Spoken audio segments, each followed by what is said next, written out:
Hello and welcome back once again to the HR Social Hour Half Hour Podcast. This is episode 205. John and Wendy talk to Bonnie Endicott. I'm your host, John. And I'm Wendy. How are you, John? Wendy, I'm well. We're at the end of January, which is hard to believe. It's crazy. This is going to be the last episode that is sponsored by our friends over at the Bowling Green State University Graduate Programs of Organizational Development and Change. I love that you're the one that says that. And I have gotten to do it, learned it well.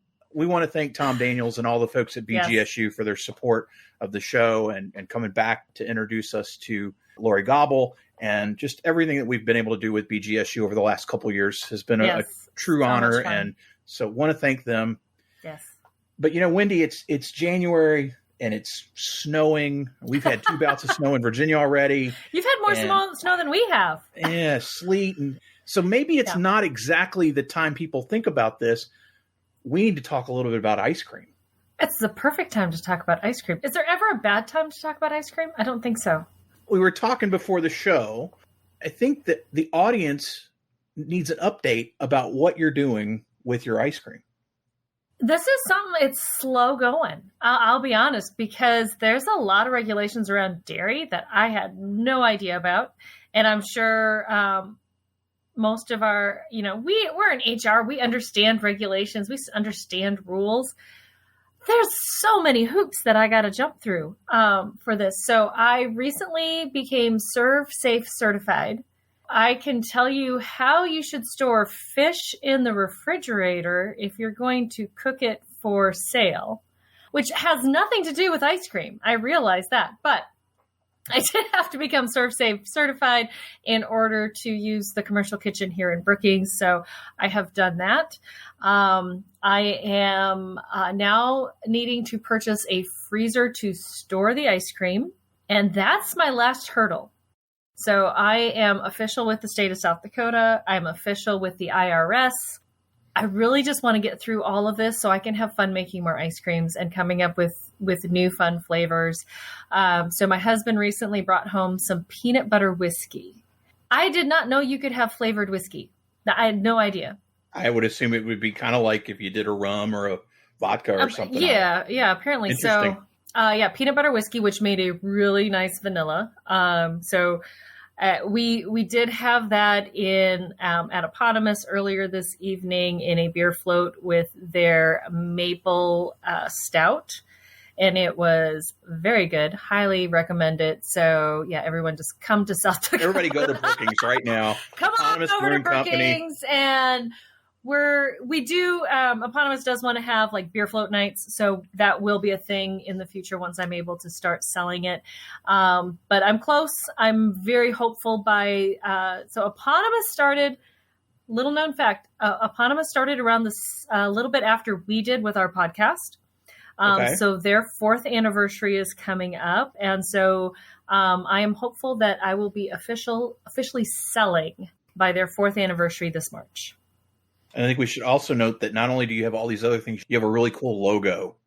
I do have a really cool logo by the same gentleman who did HR Social Hour logo. Shannon did a fantastic job with that. You can see the logo out on my Instagram or Facebook page. Daily Scoops, pretty easy to remember, easy to find out on Facebook and Instagram. So I even tried my hand at some TikTok videos. Oh boy. Okay. Yeah, I did a couple TikToks when I was actually procrastinating doing my business plan. So I love it. I really should be working on my business plan so I can apply for grants, blah, blah. Hey, Jesse, come help me do this TikTok.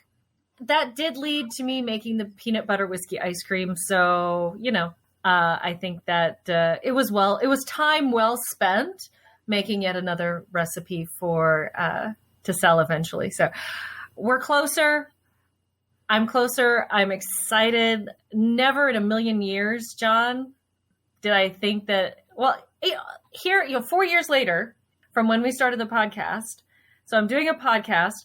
I am making my own ice cream. Never would have dreamed 4 years ago if you would have told me this is where we would be and where I would be right now.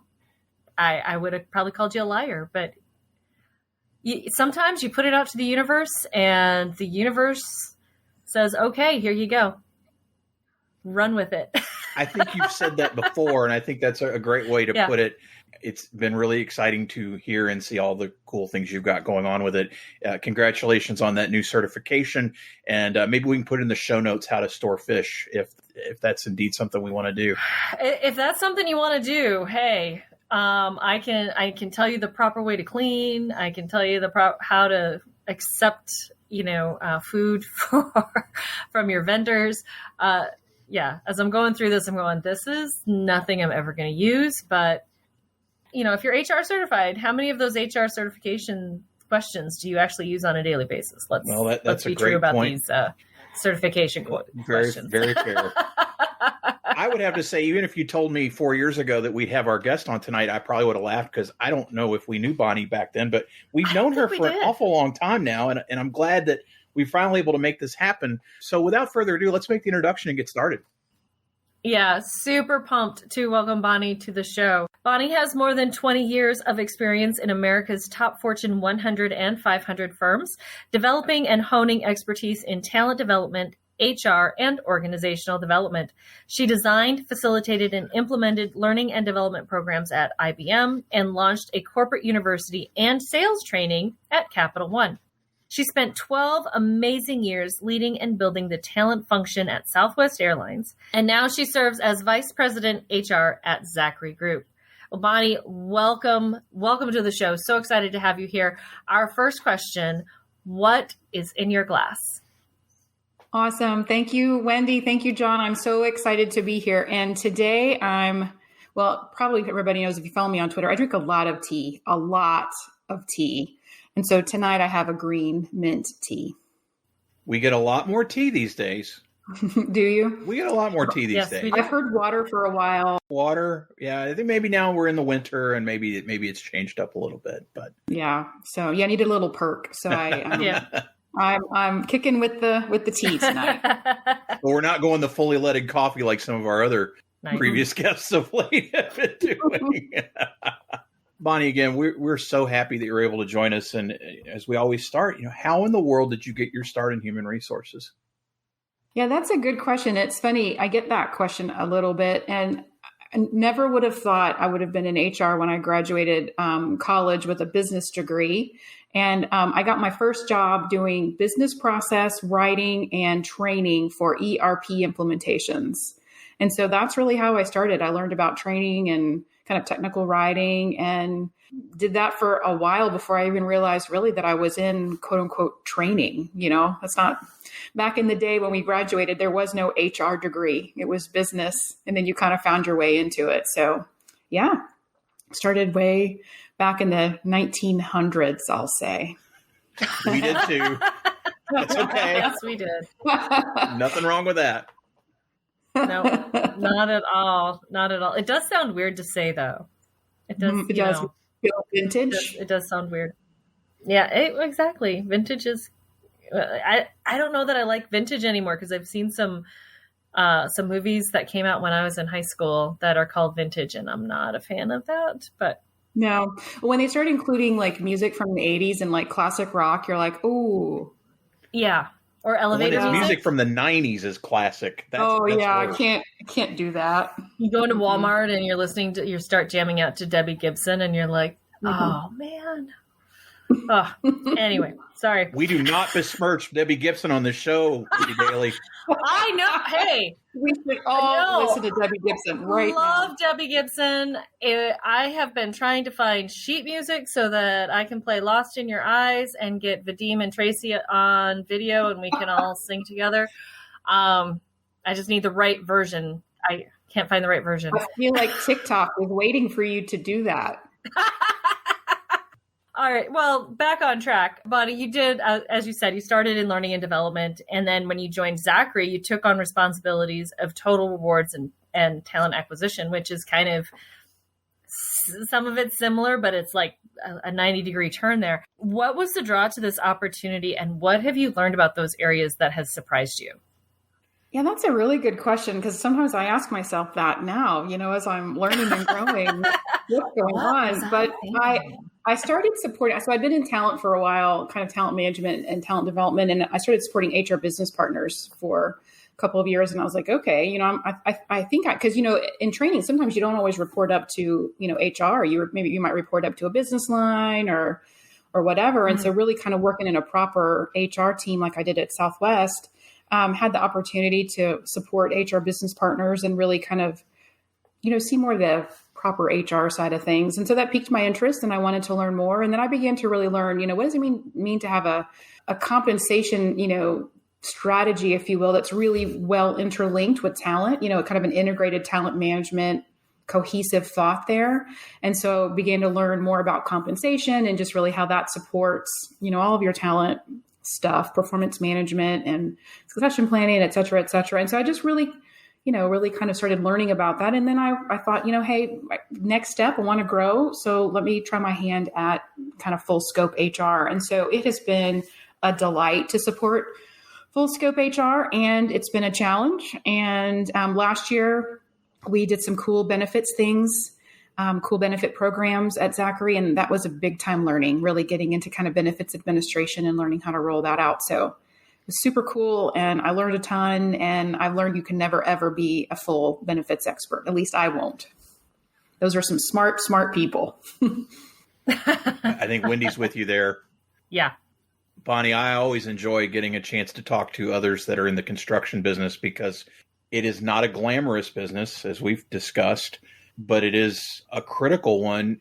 I just don't talk to a lot of HR professionals in that space. I guess maybe they're not on social, and how do we get them there? That's another conversation for another day. Coming into construction from where you came from, what do you think is going to be the biggest challenge in the industry? And let's just take COVID off the table, but otherwise, what do you think is going to be the biggest challenge, and how are you working to address it? Yeah, I think it's smart to take COVID off the table, because then I could say, well, hey, it's retention like everybody else is saying. So, I don't want to give that pat answer, though. So really kind of learning about the construction industry. And what I've noticed is we're a very complex industry, and it can be an old fashioned industry. And, we haven't invested a whole lot in our back office tools, if you will.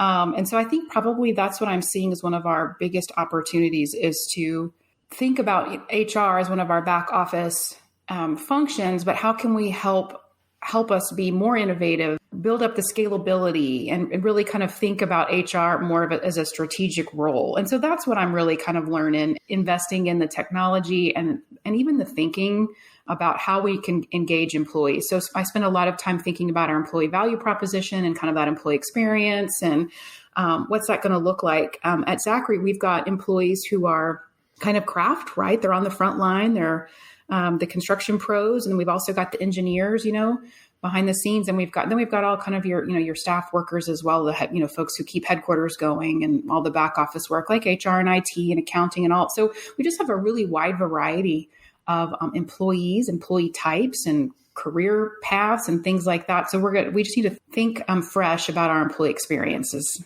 is kind of where we're headed. So I think those two things, tech advancements and really thinking holistically about our employee value proposition. All right, Bonnie, let's talk about Simply Strategic Talent. What led you to launch it, and how do you see talent management changing in the next few years? Awesome. I love that question. Thank you. And Simply Strategic Talent Solutions is really a labor of love. I want to put as much talent development info out there for up and coming talent development professionals. And that's really why I started it. So I stepped into talent management probably 2012-ish. And I was looking for resources to just, learn about succession planning and performance management and talent reviews and just all the things that kind of fall under, quote unquote, talent development or talent management. And I had trouble finding things to really get educated. There's some really great resources out there. They're just only a few. And so as I started to learn and gain some knowledge about a couple of years ago, I was like, I just want to give it to somebody else. Like I want to pass it along and I want to share. And I love mentoring and really, helping others be successful. And so that's really why I do it. It's not monetized right now. I would like to maybe in the future, as I look for retirement and things like that. But for right now, it's kind of is what it is. This year, actually, I'm going to launch coaching for nonprofits. So that's it's in my heart to really give back to just nonprofits. And I think every organization, whether it's a for-profit or nonprofit, needs some help with talent and volunteerism and just how to keep people happy and engaged and moving in the same direction. So that's kind of where I'd like to take Simply Strategic this year in my spare time. So I have, my new job. It doesn't have a lot of extra time. So I hear you when you talk about, it's slow progress forward. But, what I'd love to see going forward in talent development, I'd really like to see, I talked about integrated talent management earlier.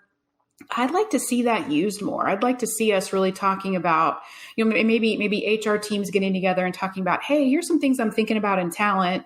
How does that impact compensation, or compensation doing some work, and, reaching out to talent and really kind of making it a holistic thing, connectedness of employee engagement, employee experience, and it to be really a force of change for us. I'd love for everybody to be tweeting about talent development, or everybody to be talking about talent development. We like, you see it in a lot of articles, like it's kind of like you've got to lean in and take care of your employees, but that's about all I see. I don't see a whole lot of knowledge or know-how, or here's how to really make that happen come. So I just like to give kind of practical advice and really support up and coming talent development folks who have a passion for that space. We've started crowdsourcing over the last year or so, Bonnie, questions from previous guests, and it shouldn't come as a great surprise because it feels like this month with BGSU and everything we've done, we've talked a lot about talent and learning and what have you. In this case, Lori Gobble asks, what do you think is the most important skill to have or improve upon in this post-pandemic hybrid work world that we're now in?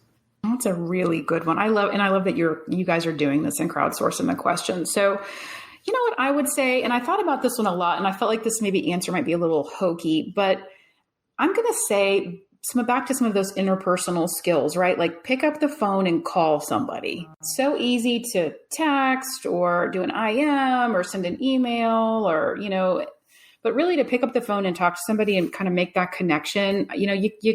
No amount of smiley face emojis are going to express how excited you are about something or not excited about something, and lately, there's kind of the water cooler chat or the coffee chat or whatever. And it's kind of it's a lost thing in these last couple of years. And so I don't know, I just like to encourage us to really work on some of that interpersonal interactions with each other. Some of the folks on our team when I was at Southwest, we loved interns, had a lot of interns. And one thing we saw every year with the interns is we really poured into them is learning how to really interact with each other. And because there's a person behind the other side of the email, or the text or however you wanted to communicate. So, and I think that's true of all of us at all ages now. With that, we're going to take a quick break and we'll be right back. This episode of the HR Social Hour Half Hour Podcast is brought to you by Bowling Green State University. If the last 2 years have taught us anything, it's the importance of being agile and open to change. Bowling Green State University is a world leader in providing graduate education to working professionals in organization development and change. In fact, in 2019, BGSU launched one of the only professional doctorate programs in the country focused on organization development and change.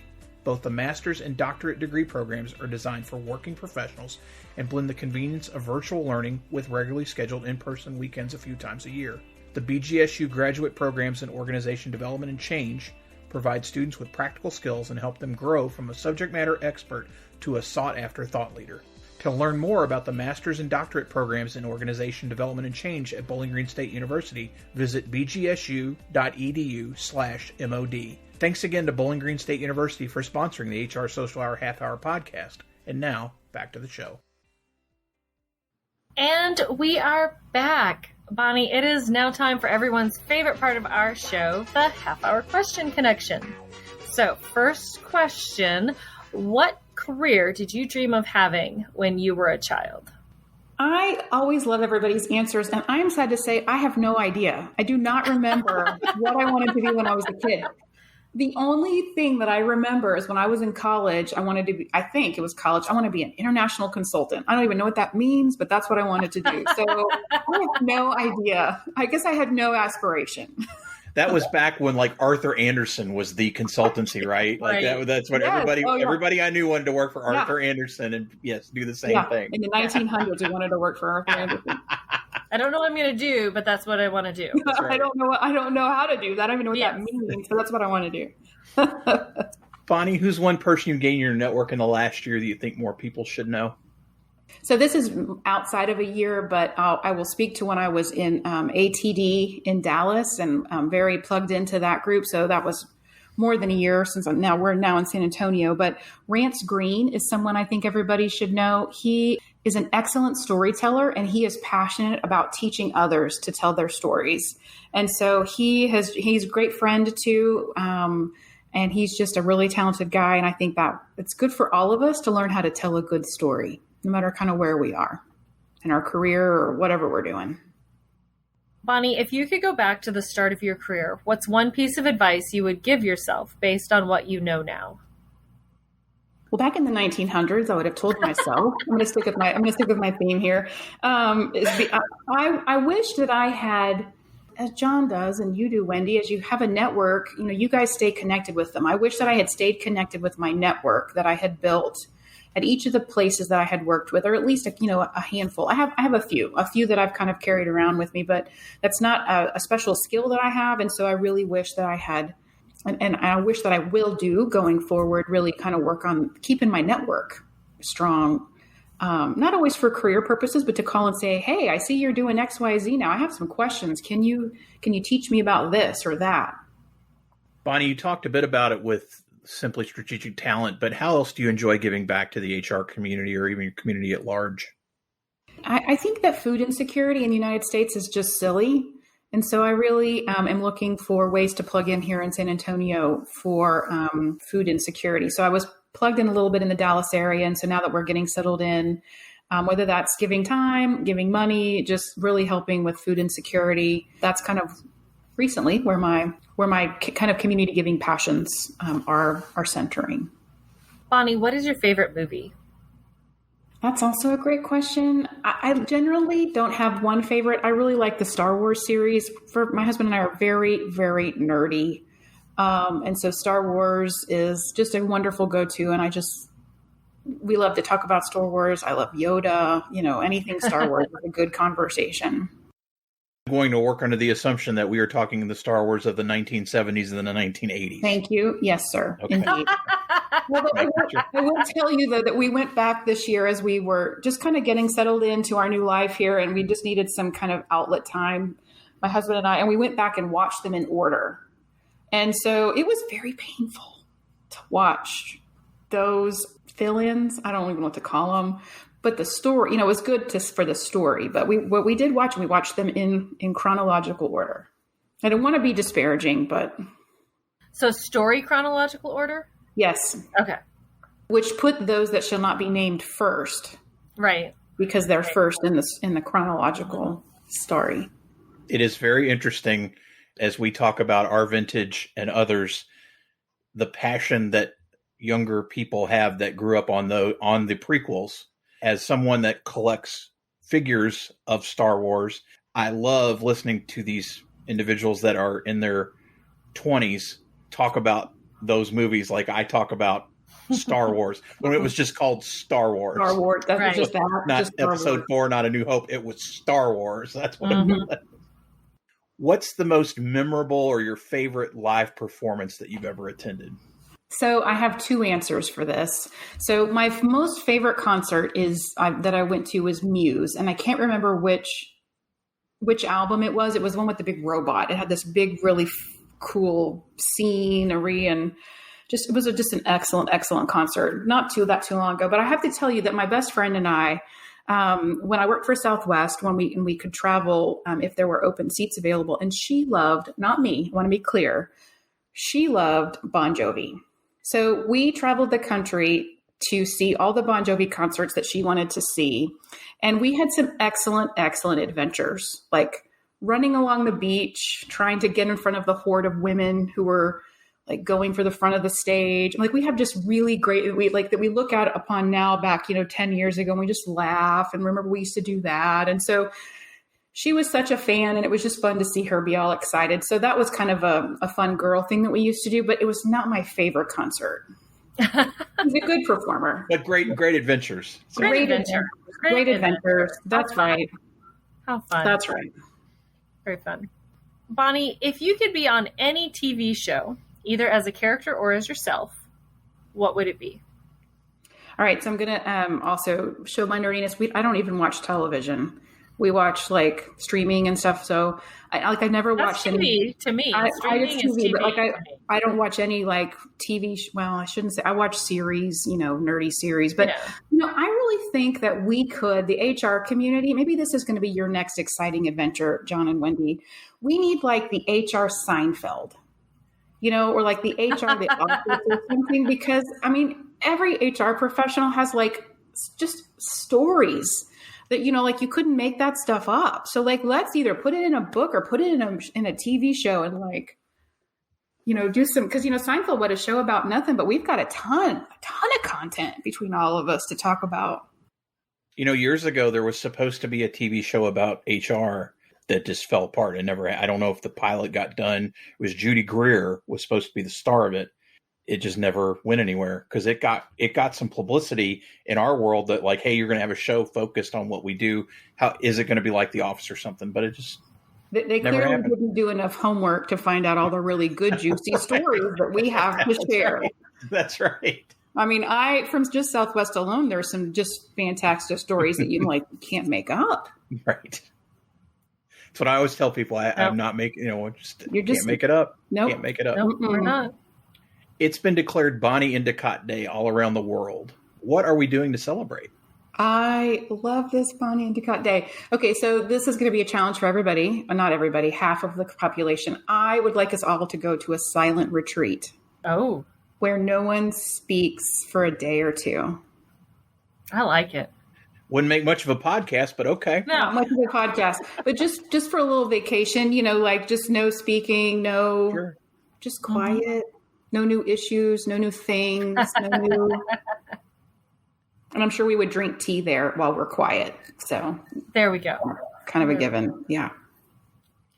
Well, and finally, Bonnie, as we said earlier, we are crowdsourcing. So if you could ask the next guest of the podcast any question, what would it be?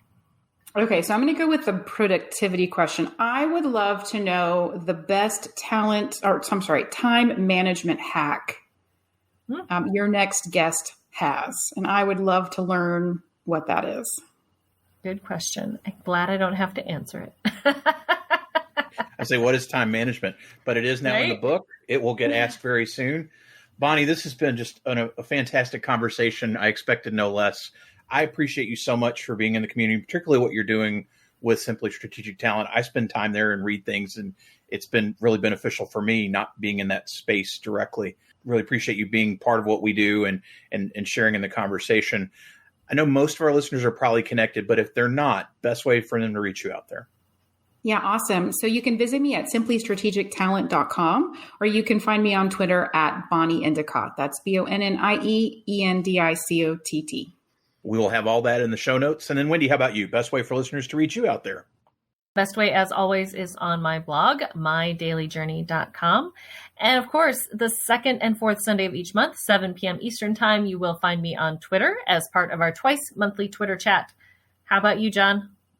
Once again, and for the last time this month, thank you to the Bowling Green State University Graduate Programs in Organization Development and Change for sponsoring the show. Check them out at bgsu.edu/MOD. And as for me, johnthurman.com for all things John Thurman, and for the show, HR Social Hour Podcast.podbean.com. Listen, share, follow. Check mark button, whatever it is, hit that. You will follow. You'll get a new episode every week. International listeners, we've already had one international guest this year. We want to add you we'd love to add you to that conversation. It is so much easier for you to get a hold of us than it is for us to get in touch with you, though. Send us a note and let's start that conversation. Bonnie, thanks for your time and for being with us. And so for the HR Social Hour Half Hour Podcast, I'm John. And I'm Wendy. And as always, be sure to connect, give back, and network. Network. Take care, everybody. We'll see you soon.